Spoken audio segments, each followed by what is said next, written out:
Sindikat produsen dan pengedar oli palsu dibekuk jajaran Ditreskrimsus Polda Jawa Tengah.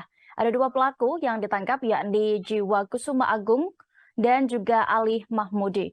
Pada pengungkapan tersebut, jajaran Ditreskrimsus menggerebek 3 lokasi yang merupakan pabrik maupun gudang di wilayah Kota Semarang.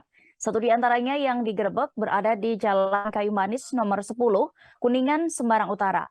Terlihat ribuan liter oli palsu siap kemas ditampung di tandon dan tersimpan di gudang.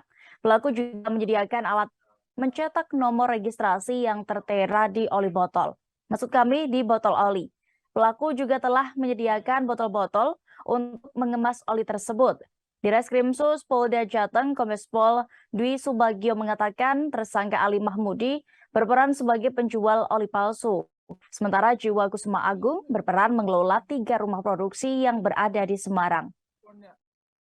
Menurutnya, bahan baku yang digunakan membuat oli palsu ini bukanlah dari bahan dasar oli bekas, yakni liquid parafin atau parafin cair. Kemudian pelaku juga memproduksi oli palsu menggunakan zat yang bukan untuk oli dan ditambahkan aditif serta perwarna. Pelaku menjual oli palsu tersebut menggunakan merek-merek tertentu.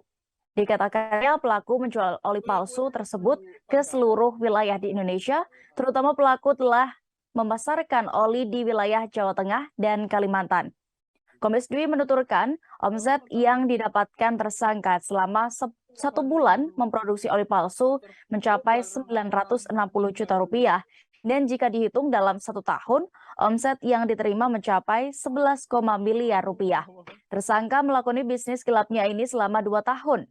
Peralatan dimiliki pelaku untuk memalsukan oli diantaranya yakni mesin sablon videojet untuk membuat nomor seri pada oli. Hasil nomor seri pun dicetak menggunakan videojet mirip dengan aslinya. Ia menuturkan polisi juga menyita 6 unit mobil box untuk mendistribusikan oli palsu dan membeli bahan dasar. Kemudian 2.000 karung berisi tutup botol dan 4.524 botol oli. Pelaku pun dijerat pasal 100 ayat 1 ayat 2, pasal 102 Undang-Undang RI nomor 20 tahun 2016 tentang merek dan indikasi geografis dengan ancaman pidana penjara paling lama 5 tahun atau pidana denda paling banyak 2 miliar rupiah dan ancaman pidana penjara paling lama 5 tahun.